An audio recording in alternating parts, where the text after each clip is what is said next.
What's up guys, it's me again, Jug Extreme. Topic natin is all about, is it safe mag-workout araw-araw? So direct to the point na tayo, wala nang etchos, wala nang ano. Kasi marami nagtatanong kahit sa YouTube channel ko, kahit dito sa Facebook page, is it okay to work out every day? Since nagsimula pa ako mag-vlog, kahit ako tanong ko rin yan sa sarili ko. And very controversial tong topic na to. So remember guys, yung muscle natin is habang nag-workout tayo, is sinisira natin yan eh. Like we're breaking it down. Necessary na binibreak it down. Parang may rinirip tayo. Rinirip natin yung muscle natin. Para makarecover yan guys, is kailangan natin ng rest. Kaya ba makarecover ng muscle if araw-araw ako nag-work? Ang sagot dyan guys, sa tanong na yan, is yes guys. Okay na okay guys mag-workout like everyday. Pero it depends on your program. Una, if everyday ka nag-workout, make sure different body parts yung tinitira natin. Yung muscle natin, it will take like 48 to 72 hours para makarecover. Ngayon, if everyday kayo nag-workout, then isang muscle group lang yan everyday. Like example, whole week, lahat lang kayo chest. Pang mag-recover yung muscle nyo. Kasi imbis na mag-recover yan, isinisira nyo ulit.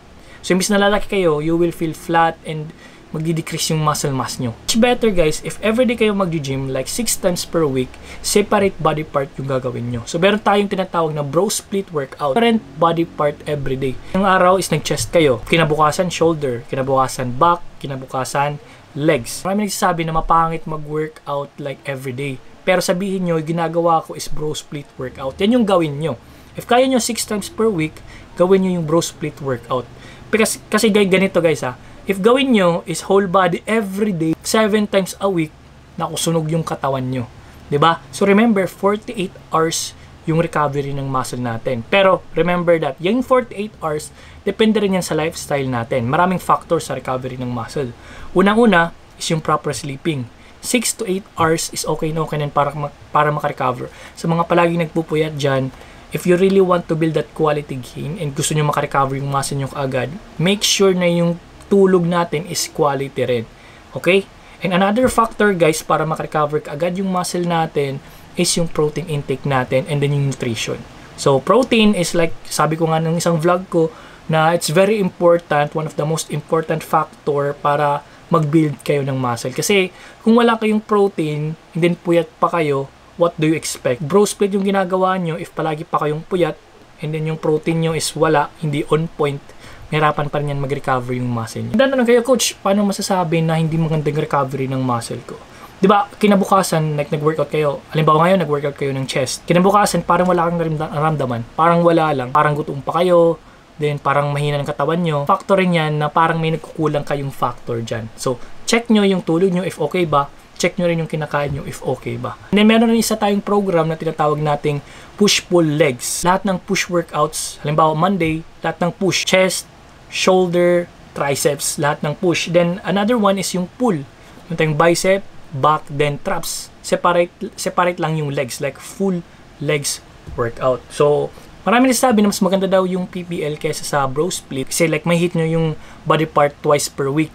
Pero ako, para sa akin, mas prefer ko yung bro split workouts talaga. Kasi mas na-emphasize yung workout eh. Recommended, yung ginagawa ko sa clients ko is like, I let them try different variations ng programs.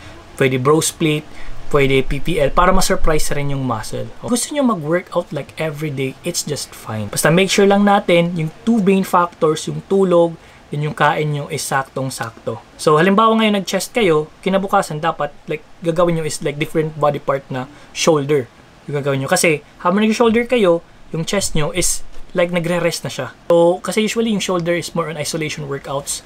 So, halimbawa yung side delts, isolate yan, na side delts lang, and hindi masyadong tatamaan yung chest. If gawin nyo, ngayon nag-chest kayo, kinabukasan chest ulit, like, binubugbog yung talaga yung muscle eh.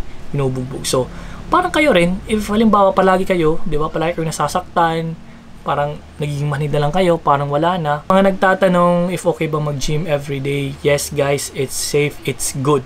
Okay, basta make sure na yung program nyo malinis and then you're hitting like different body parts each day. Kasi yung iba nga, doon na natutulog sa gym eh. So mga gym rats tayo, like we're looking for the gym. Advantage rin pag like everyday kayo nag-workout in different body parts, mas nabibuild nyo yung strength. Kabuild kayo ng strength, then yung endurance ng muscles nabibuild nyo. And pati rin yung endurance nyo, yung hangin nyo. Kasi, halimbawa, kahit ano lang eh, kahit 3 to 4 days lang na rest, parang sobrang hinan sa katawan eh. Like you're still, you know, adjusting ulit, di ba? So, mas maganda, halimbawa if nagsisimula pa lang kayo, try nyo yung bro split workout. Isa yan sa pinaka-basic na workout routines, yung bro split. So, marami sabi, pangit daw yung bro split. Pero para sa akin, sobrang ganda ng bro split eh. Like, mas na-emphasize nyo yung workouts. May nakita rin ako nag-comment na okay ba, nag-workout habang nagsisigarilyo. Hindi siya masyadong healthy. Then, may effect rin kasi yung sigarilyo sa sa muscle recovery natin eh. Parang nabasa ko yung dati dito sa sinearch natin. Smoking good while working out. So, no, smoking is not good while working out. It significantly hinders your exercise performance by reducing oxygen delivery to your muscles, making it harder to breathe and decreasing your endurance. So you should avoid smoking if you are exercising. So isang key point rin yan. Isang key point rin yan, guys. Okay? So sa mga nag-smoke dyan, if you really want to get healthy, make sure na, slowly i-remove natin yan. 'Di ba?